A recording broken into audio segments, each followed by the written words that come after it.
देश को चलाने में दो बातें बहुत महत्वपूर्ण होती हैं। एक राष्ट्र, दूसरा राष्ट्रभक्ति। राष्ट्रभक्ति का प्रतीक है राष्ट्रगान। भारत में एक परंपरा है राष्ट्रगान को गाए जाने की, लेकिन एक वर्ग ऐसा है जिसे हम लोग मुसलमान या मुस्लिम बोलते हैं, जिसे हम लोग माइनॉरिटीज बोलते हैं। वे राष्ट्रगान नहीं गाना चाहते। कहते हैं हमारे धर्म में अल्लाह के सिवा किसी की पूजा नहीं की जा सकती, किसी की स्तुति नहीं की जा सकती। मैं कहता हूँ राष्ट्र से बड़ा कौन हो सकता है? पहले राष्ट्र होगा तब हम होंगे।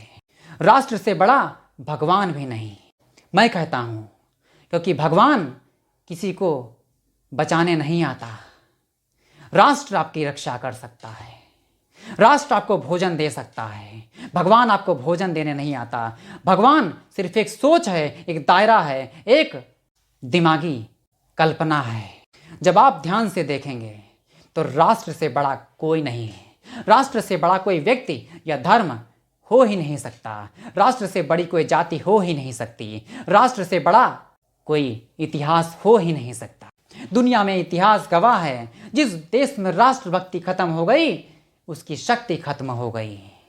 उसी तरह मैं कहता हूँ दुनिया में जो मुस्लिम देश हैं वे राष्ट्रभक्ति कम, धर्म भक्ति ज़्यादा करते हैं। भारत में भी यही हो रहा है कि वे अपना इतिहास यानी सिर्फ धर्म का इतिहास, इस्लाम का इतिहास चलाना चाहते हैं। शरिया से देश को चलाना चाहते हैं, शरिया का कानून चलाना चाहते हैं, लेकिन देश की परंपराओं को नहीं मानना चाहते, देश के कानून को नहीं मानना चाहते, देश का जो राष्ट्रगान है उसे नहीं गाना चाहते। मतलब ये तो बात वही हो गई, देश का नमक खाना चाहते हो लेकिन देश के साथ नमक हरामी करना चाहते हो। फर्क है। ये सोच कहाँ से पैदा होती है? मतलब आप राष्ट्रगान नहीं गाना चाहते, साफ है आप देश से ईमानदार नहीं हो। देश के साथ आप ईमानदार होते तो आपको देश की परंपराओं से परहेज नहीं होता। दुनिया के बड़े से बड़े देश जो मुस्लिम देश हैं वो भी इस बात पे सहमत होते जा रहे हैं कि यदि उन लोगों ने, उन देशों ने विश्व बंधुत्व या यूँ कहें दुनिया के अनुसार नहीं चलेंगे, दुनिया के साथ मिलकर नहीं चलेंगे तो उनका नामो निशान मिट जाएगा। सऊदी अरब एक एग्जाम्पल है, यूएई एक एग्जाम्पल है। वह अपनी सोच को बदल रहे हैं। नहीं बदलेंगे तो पता है जिस दिन तेल खत्म हो जाएगा, उनकी परंपराओं का तेल खत्म हो जाएगा, तो उनकी ज़िंदगी का दीपक कौन जलाएगा? उनके धर्म का दीपक कौन जलाएगा? वो बचेंगे तब धर्म चलेगा ना। उसी तरह भारत में भी जो देशभक्ति की लौ है इसको जलाना पड़ेगा। इसको जगाने की जिम्मेदारी हम राष्ट्रभक्तों की है।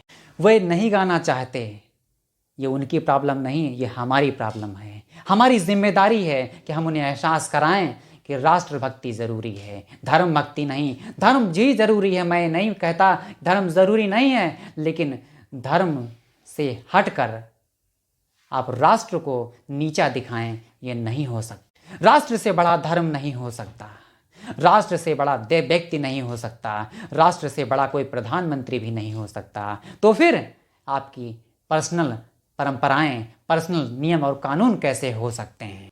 ध्यान देने वाली बात है कि मदरसे में वे राष्ट्रगान नहीं गाना चाहते, तिरंगा नहीं फहराना चाहते। अब तो यूपी में कुछ ध्यान देने लगे हैं मजबूरीवश। जब कानून का डंडा चलता है तब समझ में आता है कि ये ज़रूरी है, वरना ज़रूरी नहीं है। मस्जिदों के ऊपर हर समय शोर मचाते हैं लाउड स्पीकर लगाकर, लेकिन कहते हैं ये हमारी परंपरा का हिस्सा है, धर्म का हिस्सा है। लेकिन जब धर्म स्टार्ट हुआ था तो क्या लाउड स्पीकर नाम की कोई चीज़ या कोई यंत्र बना था? कुछ नहीं था। यानी ये आपकी परंपरा का हिस्सा नहीं हो सकते।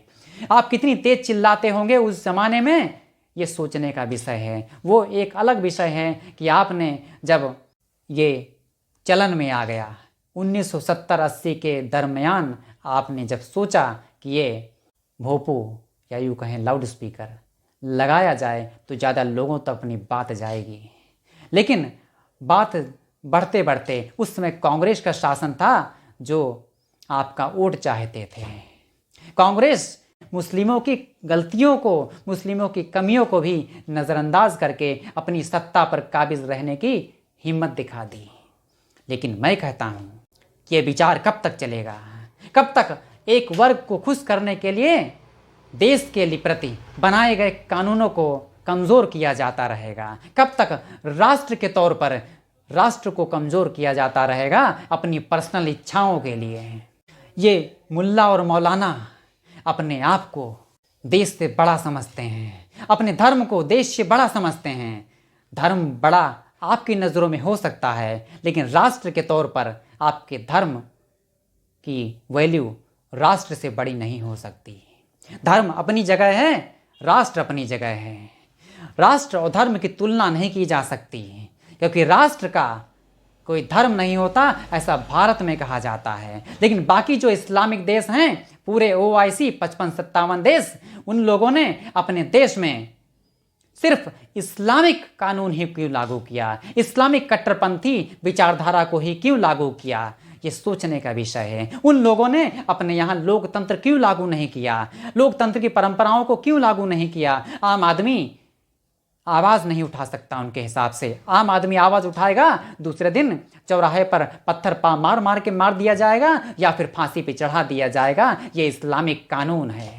भारत में बच जाते हैं क्योंकि भारत में आतंकवादियों को भी आसानी से फांसी नहीं होती है। कुछ आतंकवादियों को कभी कभी, कहीं लाखों में कोई एक आतंकवादी होता है जिसको फांसी होती है। ये भारत का कानून है, कमज़ोर कानून है। इस पर भी किसी और दिन चर्चा करूंगा। आज सिर्फ इस टॉपिक पर चर्चा करते हैं। जब देश से नमक हरामी करने का मूड बन जाता है, तभी ये पत्थर चलाए जाते हैं। तभी हमेशा बोला जाता है कि हम अपने धर्म का कानून बनाएंगे, हम नहीं मानेंगे संविधान को, नहीं मानेंगे कानून को। ऐसा मुल्ला और मौलाना और मुस्लिम नेता बोल चुके हैं। जैसे OIC भड़काऊ भाईजान भड़काते रहते हैं कि हम एक मस्जिद खो चुके, दूसरी नहीं खोएंगे। इतने साल हो गए मंदिर तोड़ते तोड़ते, आज तुम्हारी जबान कैसे बोल सकती है कि हम एक मस्जिद खो चुके और नहीं खोओगे? अभी तो पार्टी शुरू हुई है। वो गाना नहीं आया था, अभी तो पार्टी शुरू हुई है। आगे आगे देखिए कितनी पार्टीज और बनेंगी, कितनी कितनी पार्टीज और जश्न मनाने के समय को सामने लाएंगी।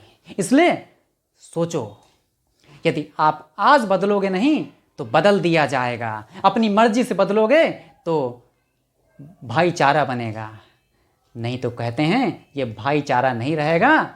जब कानून का डंडा चलेगा तब मजबूरी में बदलना पड़ेगा, क्योंकि कानून आपकी जागीर नहीं है। कानून जब बनेगा, कानून जब चलेगा, तब आपको भागने की कोई भी सूरत दिखाई नहीं देगी।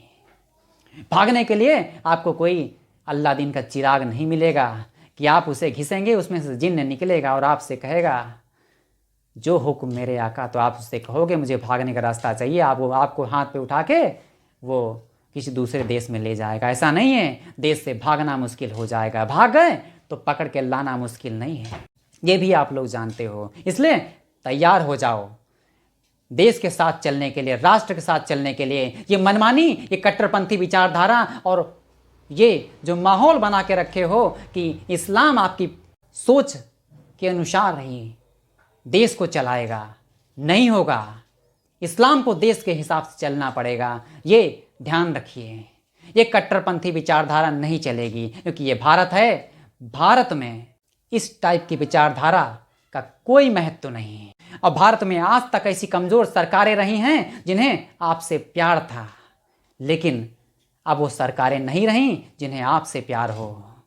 लेकिन जो कट्टरपंथी वाले हैं वह अपनी आग उगलते रहेंगे, लेकिन हमें भी पता है कि सांप का जहर कैसे निकाला जाता है। और सांप का जहर एक बार निकाल दिया, उसके दांत तोड़ दिए तो सांप किसी काम का नहीं रहता, ये आपको अच्छी तरह से पता है। इसलिए सांप सपूले मत बनो, शांति से जीने वाले एक इज्जतदार नागरिक की हैसियत से जीने की आदत बना लो, तो ज़्यादा अच्छा है आपके लिए भी, राष्ट्र के लिए भी, आपके धर्म के लिए भी। सो फ्रेंड्स, ये वीडियो आपको कैसा लगा आप कमेंट्स में बता सकते हैं, और भविष्य में और भी इस तरीके के जो आपसे छिपाए गए, इतिहास में बताए नहीं गए, लोगों को गलत बातें बताई जाती हैं, मैं वो बताता रहूँगा कि देश की जड़ क्या है और देश की जड़ को मजबूत करने के लिए क्या करना चाहिए। So friends,